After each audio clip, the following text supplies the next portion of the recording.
Healing भी बनी नहीं रह सकती, डिलीवरेंस भी बनी नहीं रह सकती अगर वचन ये नहीं मैं आपको दूं तो। एक एक वचन पावरफुल है ये। जब मैं पढ़ता हूं इसे मैंने एक टारगेट रखा होता है, इतने चैप्टर मैंने रोज पढ़ने हैं, इतने नए नियम से पढ़ने, इतने मैंने प्रोफेटिक बुक से पढ़ने, इतने पुराने नियम से पढ़ने, और कभी कभी भजन संहिता नीति वचन से पढ़ने। और जिस दिन आप वचन नहीं पढ़ते हो आप बेचैन रहते हो, और आपको एक भूख लगी रहती है अंदर से, आज पढ़ा नहीं है कुछ, चलो भागो उधर। जैसे नशे वाला व्यक्ति जाता है ना हर वक्त, उन्हें पता आज सिगरेट लाई नहीं, दिल च काउमो हो ही जाता। हाँ, आपको वचन के लिए वो काउमो होना चाहिए।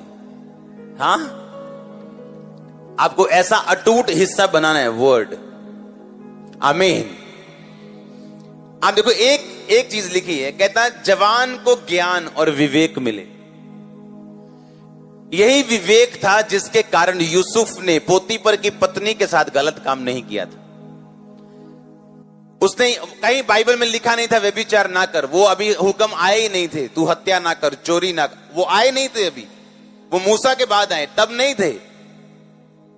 पर बाइबल कहती उसने कहा वो मेरा मालिक जिसने सब कुछ मेरे हाथ में कर दिया, जिसने मुझे ब्लेस किया, मेरा वो शारीरिक जो मालिक है, मेरा बॉस है, क्या मैं उसके साथ ये गद्दारी करूं और उसकी वाइफ के साथ गलत काम करूं? कहता मेरे विवेक ने मुझे ये करने की आज्ञा नहीं दी। और कैसे मिला विवेक? कहता नीति वचन, कहता इनके द्वारा, पढ़ने के द्वारा। कहता वचन को पढ़ने के द्वारा तुम्हारे विवेक की बढ़ोतरी होगी, तुम्हारा विवेक सही होगा। और जहां विवेक गड़बड़ हो जाए, लाइफ क्या जनरेशंस गड़बड़ हो जाती है। हालेलुया।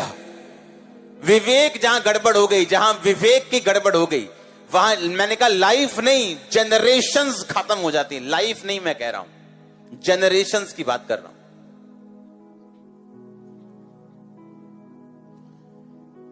एक ऐसा बंदा जो अभी अच्छी पोजीशन पे है, अपनी लाइफ के पुराने टाइम में जब वो जवान था, उसने एक व्यक्ति को मार के उसकी प्रॉपर्टी ले ली, क्योंकि वो अकेला था, उसको खत्म कर दिया। स्ट्रेटेजिकली बड़े बड़े ध्यान से उसको खत्म किया, किसी को मालूम ना हो। अब जब उसके बच्चे बड़े हुए, वो उसको जवाब दे रहे हैं, जितना वो करप्ट था उससे 10 गुना करप्ट निकल रहे हैं। तब तो कुछ किसी ने आवाज नहीं लगाई होगी कि भाई, तब तो खुश हुआ होगा कोई, इतने लाख का फायदा हो गया उस जमाने में, क्योंकि विवेक मरा हुआ था, तब फायदा नजर आ रहा था।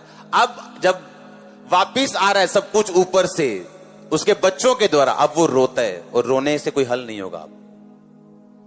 अगर विवेक जिंदा होता तो ये काम होता ही नहीं।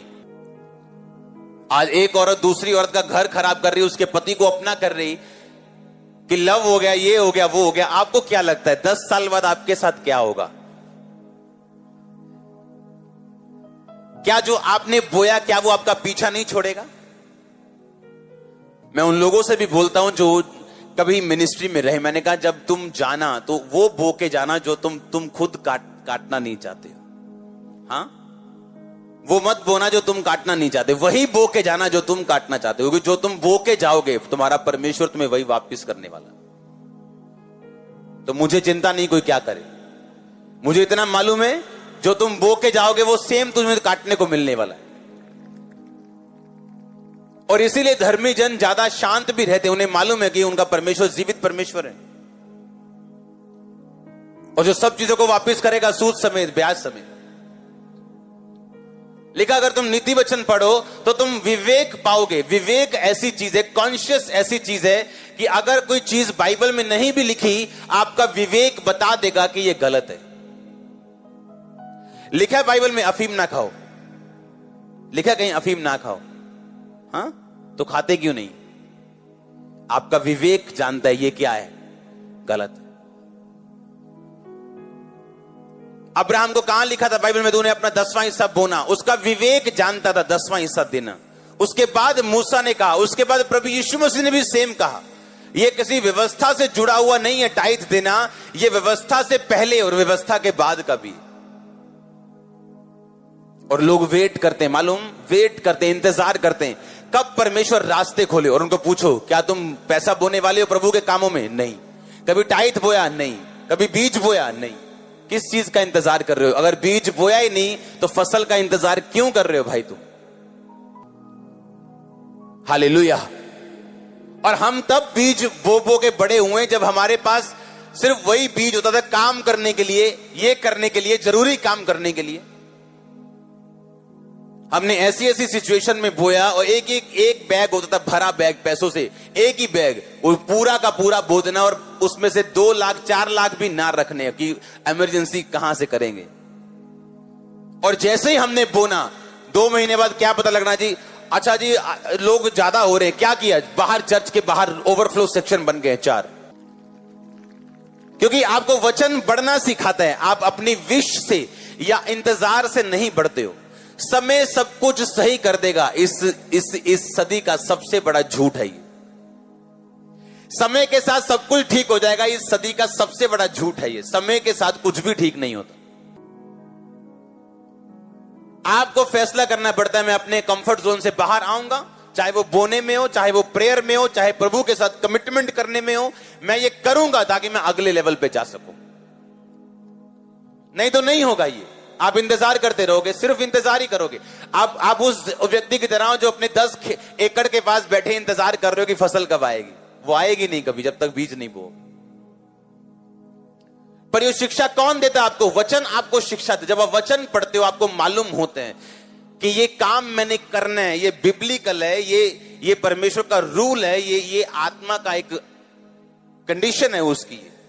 कहता अगर तुम नीति वचन पढ़ो तो तुम्हें ज्ञान मिलेगा और विवेक मिलेगा। ये किस ज्ञान की बात कर रहा है? ये वो ज्ञान की बात नहीं कर रहा जो हम स्कूलों कॉलेजों में इकट्ठा करते हैं। वो शारीरिक ज्ञान है, वो भी इकट्ठा करना जरूरी है, लेकिन उस ज्ञान की परमेश्वर इसमें बात कर रहा है जो आपको परमेश्वर हेवनली तरीके के साथ, ईश्वरीय रीति के साथ देता है। जैसे ये ज्ञान कि ओ चेयर सेक्शन के पास कोई स्किन कंडीशन हील हो रही, ये ज्ञान है। ऐसे भी लोग होते हैं जब रोजा रखते हैं तो उनकी मासियों को तक को पता होता है रोजा रखे।